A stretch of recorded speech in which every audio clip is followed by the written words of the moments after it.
Hey everybody, this is Jessica Reiko.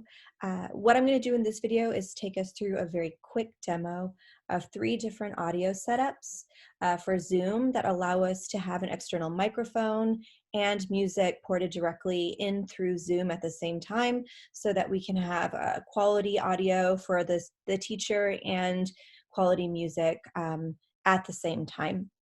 The 3 setups we're going to look at is number 1, using an advanced screen share option through Zoom, where you just share your music rather than sharing both your music and your screen.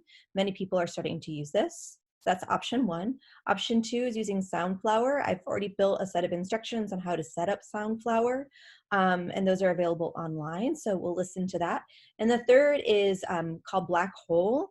Black Hole is basically the same thing as Soundflower. I just incorporated that into this demo because I know I have some digital music colleagues and musician friends who are using Black Hole, so I just wanted to compare those 2 external kernel options so we can hear if there's a qualitative difference between the 2.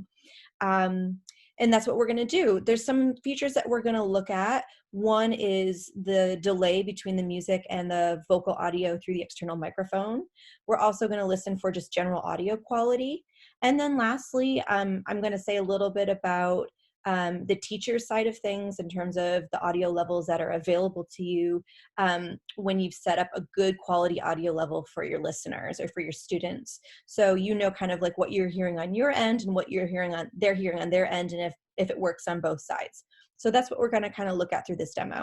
All right, here we go. Okay, so this first demo is using Zoom's just standard audio setting to route my external microphone into Zoom, and then I'm using the advanced screen sharing option to play my music. Now, again, to access that, if you click on the screen share icon, not the little arrow next to it, but the icon itself, it'll pull up a window. There's an advanced button or a tab. You click on that and you'll see there's an option for only sharing your music rather than sharing your visual screen as well. So that's what I have set up here. And what I'm going to do is I'm going to play my music first so you can hear that.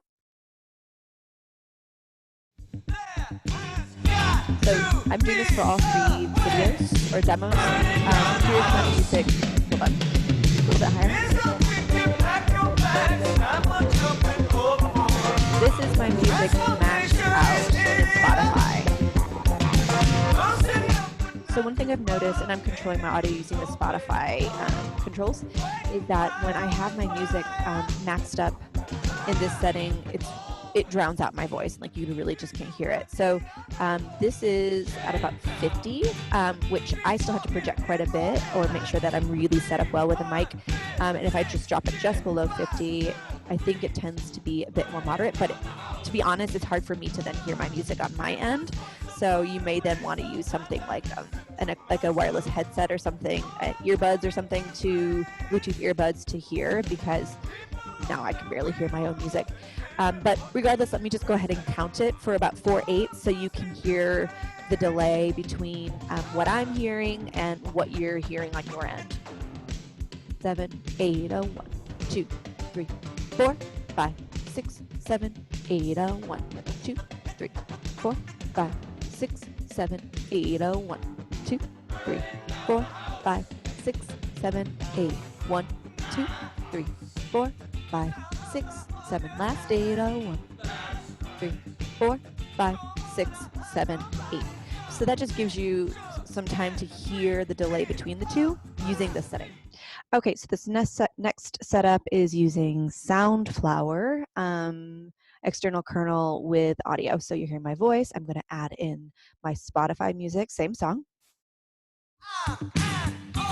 Burning Down the House, my Talking Heads. And you can hear us both. Now this is, again, Spotify maxed out in terms of volume level. As you can tell, and I've noticed in previous recordings, when I scroll it down, we start to lose the audio quite a bit. So you have to keep it pretty high on your end. But I'll go ahead and count the music now so you can hear.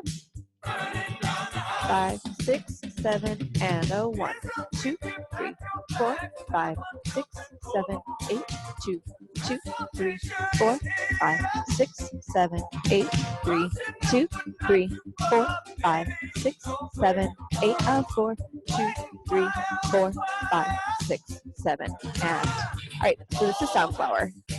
Here we are. Okay, and this next demo is with Black Hole, which is one of the external kernels. So you can hear my voice, and I'm going to go ahead and play the music.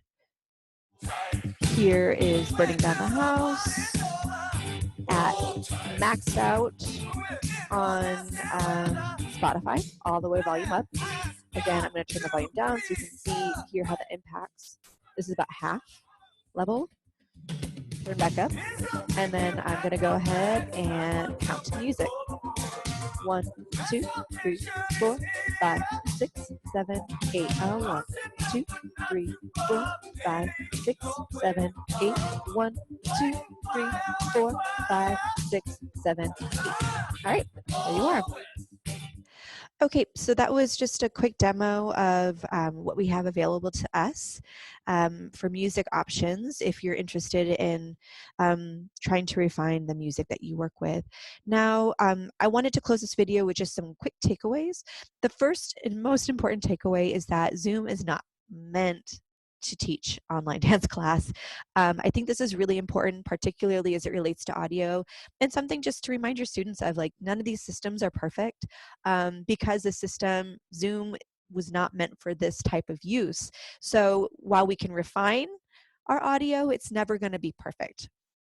Okay, so just remember that and give yourself some grace. With that said, let's just walk through each of the settings and talk a little bit about the pros and cons.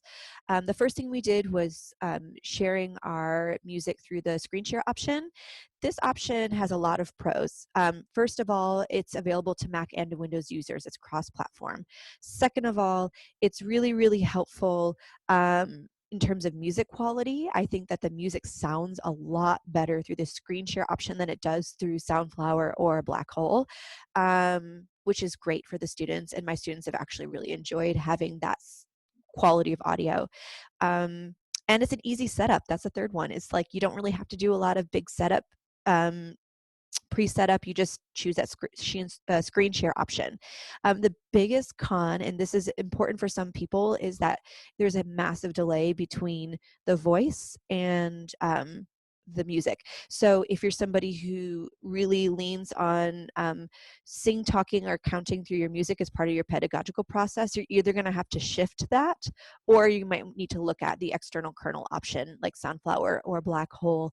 That's like the biggest thing. So if you're just like, I have to have synchrony between my voice and the music, this is not the best option for you.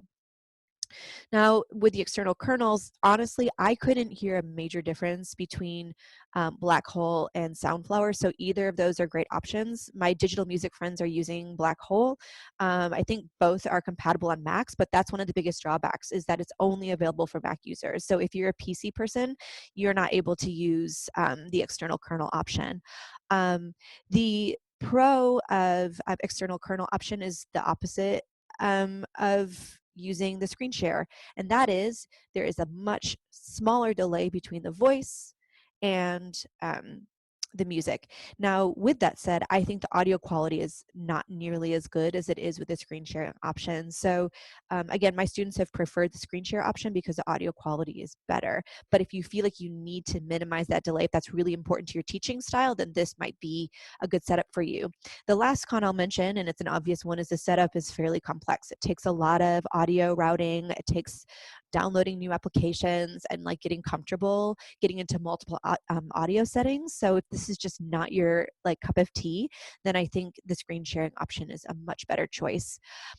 One thing I wanted to mention about the screen sharing option that is sort of a downside of it is the volume level for the receiving end. When I listen to my audio on my end through my speakers using screen share, I have to keep it really low, which means it's hard for me to actually hear my own music, which is it's hard as a teacher not to be able to actually hear it. One of the pros of using the external kernel is I can have my music blasted all the way up, and that's actually best for that setup. And so I can really hear myself. I think that's it. Sorry, it wasn't perfectly synchronized in terms of the tips, but it gives you a sense of the pros and cons of each. You can test them out yourselves, and let me know if you have any questions. Thanks.